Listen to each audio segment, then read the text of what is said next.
Oke,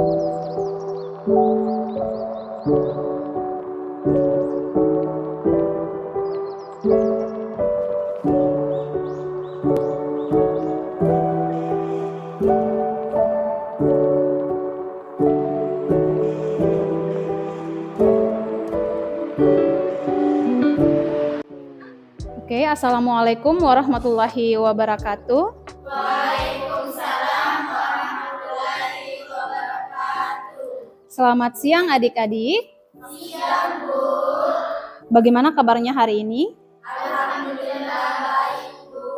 Oke, sebelum kita memulai perkuliahan, untuk memperoleh keberkahan dari perkuliahan kita ini, Ibu akan mengajak adik-adik untuk berdoa terlebih dahulu. Doa dimulai.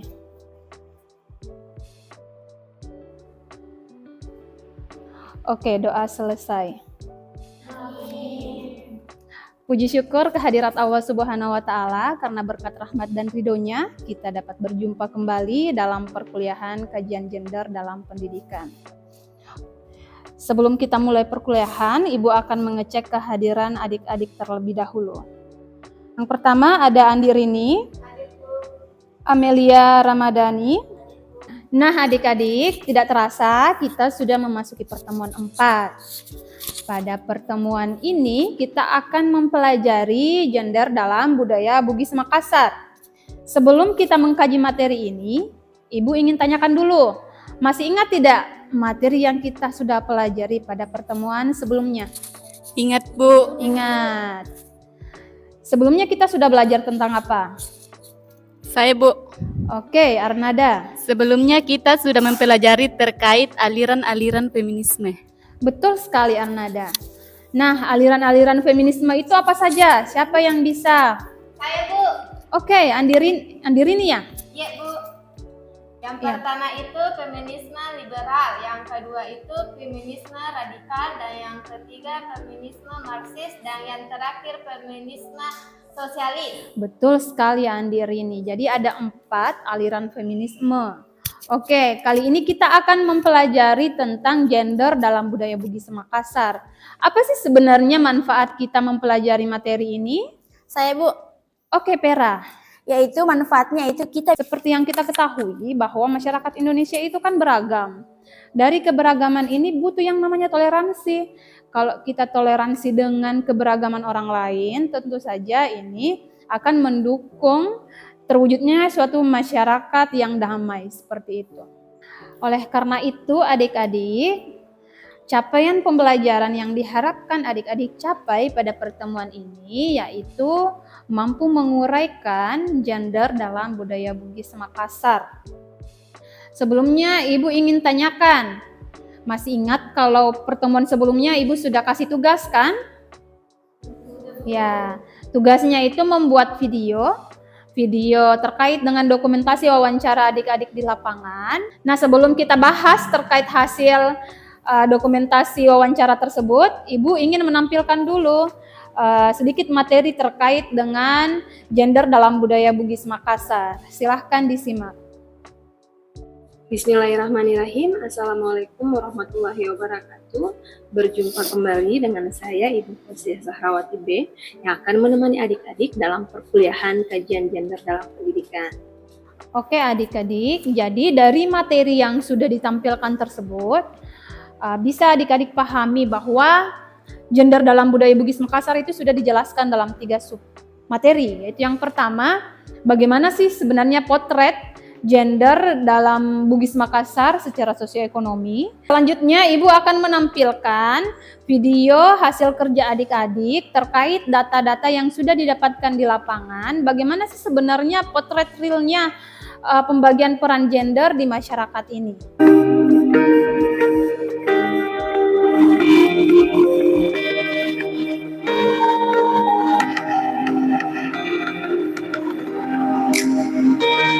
Nah, dari data-data yang sudah adik-adik peroleh di lapangan terkait potret gender dalam masyarakat kita ini, sekarang Ibu ingin sandingkan dengan hasil penelitian. Ini Ibu mengangkat satu hasil penelitian dan juga ada satu hasil pengabdian masyarakat. Di sini Ibu mengangkat hasil penelitian Ibu sendiri bersama tim yang mengkaji tentang sense of gender awareness on the Bugis community in Parepare, City of Indonesia. Nah, penelitian ini dilakukan dengan tujuan untuk memperoleh bagaimana sih sebenarnya gambaran kesadaran gender di masyarakat Parepare. Kira-kira apa saja sih hambatan untuk mewujudkan yang namanya keadilan gender, dan dari penelitian ini memperoleh bahwa sebenarnya sudah ada akses yang sama dalam hal pendidikan dan pekerjaan. Namun tidak terlepas dari yang namanya falsafah hidup orang sini, orang Parepare, ternyata ada yang pro dan ada yang kontra juga dengan yang namanya keadilan gender. Penelitian ini menemukan bahwa ada beberapa falsafah hidup seperti falsafah si Bali Peri ataukah Bulosi Batang itu sangat mendorong terwujudnya yang namanya keadilan gender. Namun di sisi lain masih ada juga falsafah hidup yang tidak pro dengan keadilan gender, yang seperti apa itu? Yang disebut dengan istilah kampidokang. Ada yang sudah pernah dengar istilah ini? Sudah pernah? Ada? Belum. Jadi di masyarakat itu ada istilah kampidokang yang dilabelkan kepada laki-laki kalau dia suka ikut campur dengan pekerjaan perempuan. Jadi masyarakat terbangun pandangan atau anggapan bahwa hal tersebut itu negatif. Masalah dapur itu cukuplah perempuan yang urus, kamu cukup cari uang, seperti itu. Nah, ini yang membatasi atau menjadi penghalang terwujudnya kesetaraan gender, karena seharusnya laki-laki juga turut andil dalam pekerjaan rumah. Sebaiknya seperti itu. Selain hasil penelitian ini, Ibu juga mengangkat hasil pengabdian masyarakat dari Winarti dan kawan-kawan terkait dengan pelatihan pengarus utamaan gender. Nah, pengarus utamaan gender ini sangat penting dilakukan di masyarakat karena mengingat bahwa secara khusus saja kita di Parepare itu kan mayoritas Bugis Makassar seperti itu, tidak lepas dari yang namanya budaya patriarki. Patriarki itu dalam artian laki-laki memegang kuasa dalam pengambilan keputusan keluarga. Nah, kalau kita tidak mengindahkan atau melakukan yang namanya pengarus utamaan gender ini, memungkinkan budaya patriarki ini membelok ke arah yang negatif, menjadikan laki-laki yang sangat dominan dan tidak memberikan ruang bagi perempuan untuk bersuara, seperti itu. Oleh karena itu, pengarus utamaan gender memang penting. Nah, adik-adik, sekarang waktunya adik-adik untuk mendiskusikan bersama kelompok masing-masing. Ibu sudah membagikan lembar kerjanya sesuai dengan kelompok yang sudah dibentuk sebelumnya pada pertemuan sebelumnya. Sekarang adik-adik akan mendiskusikan terkait potret ketidakadilan gender pada masyarakat Bugis Makassar. Kemudian berikan solusi yang tepat dengan mengaitkan hasil penelitian yang sudah Ibu tampilkan, hasil pengabdian masyarakat yang Ibu sudah tampilkan terkait pengarus utamaan gender, dan temuan adik-adik di lapangan dari hasil wawancara yang sudah adik-adik lakukan pekan lalu. Seperti itu. Silahkan berkumpul dengan kelompoknya masing-masing.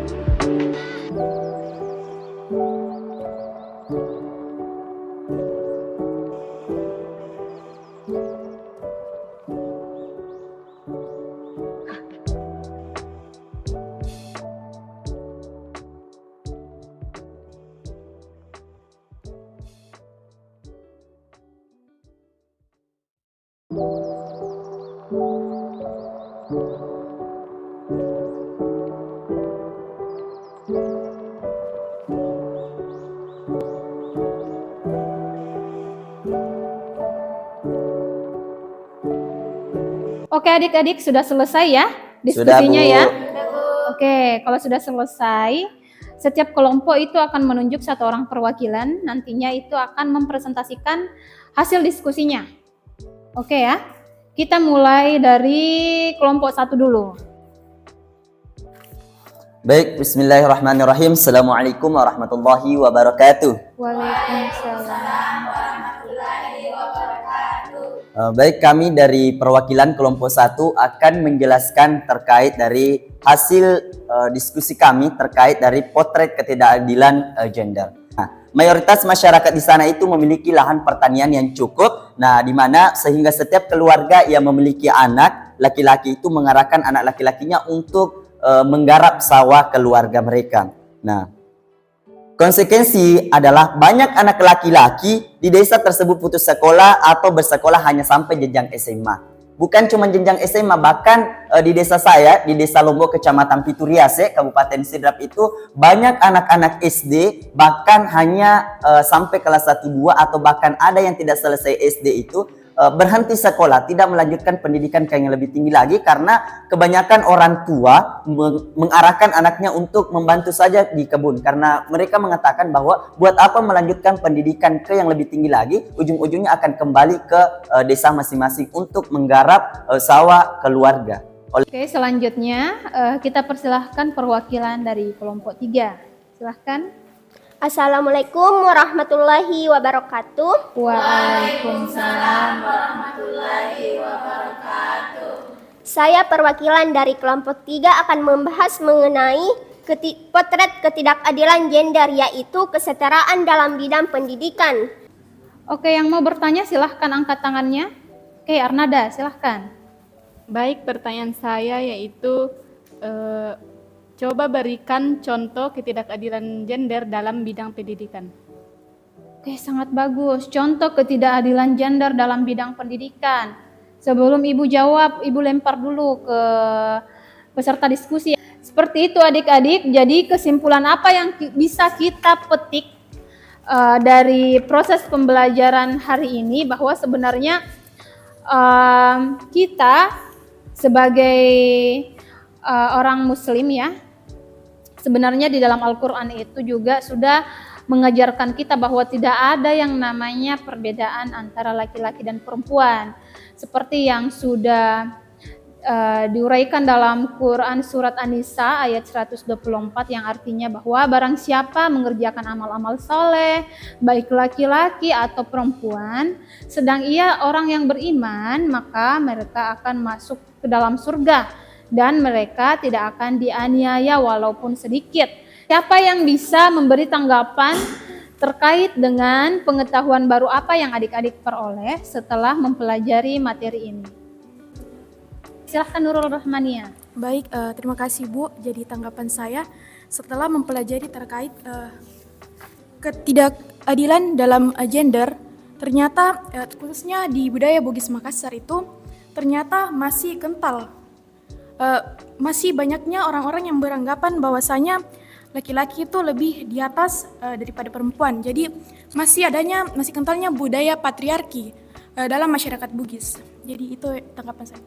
Oke, terima kasih tanggapannya Nurul Rahmania. Jadi betul ya. Jadi setelah mempelajari materi ini itu membuka wawasan kita bahwa memang nyata yang namanya ketidakadilan gender. Maka sangat penting yang namanya pengaruh utamaan gender. Oke adik-adik, jadi pekan depan kita akan mempelajari gender dalam Islam. Adapun tugas adik-adik adalah mengamati bagaimana sih sebenarnya pembagian kerja dalam keluarga adik-adik sendiri. Kemudian tulis hasil pengamatan tersebut ke dalam bentuk uraian, itu maksimal 10 paragraf saja.